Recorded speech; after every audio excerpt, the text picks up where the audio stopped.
Bonjour à tous, je suis Frère Johannes, je suis autrichien et je vis à Rome et là je fais un peu l'intermédiaire entre la congrégation Saint-Jean et les autorités vaticanes.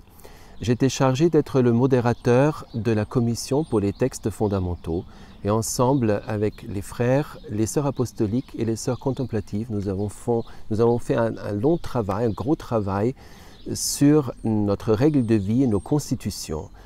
Nous avons consulté le dicaster romain pour nous mettre à jour et eux, ils insistent beaucoup aujourd'hui que le premier texte de référence, c'est les constitutions et pas d'abord un texte spirituel.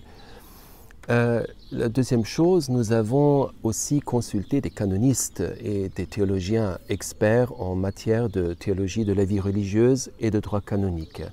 Nous avons fait une longue recherche sur nos archives, comment la règle de vie était écrite, quand est-ce que les constitutions étaient élaborées, jusqu'à l'érection de la communauté en droit diocésain en 86.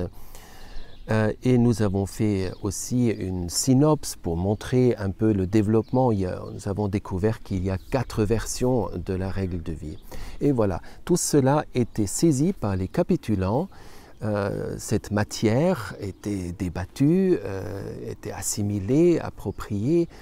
Et voyez, l'enjeu derrière ce travail consiste à traduire l'Évangile, qui est notre seule règle de vie pour tous, dans une forme de vie, selon un charisme donné, selon un don de Dieu donné, toujours à actualiser pour notre vie aujourd'hui.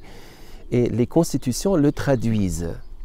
Et donc, pour nous, c'est un travail d'actualisation pour donner à notre forme de vie, que ce soit la partie spirituelle ou la partie plus pratique et juridique de règlement de vie, une forme vraiment évangélique. Parce que ce qui compte, c'est notre séquela Christi, notre suite du Christ. Suivre Jésus, c'est ce que nous voulons et c'est à cela que le chapitre général travaille.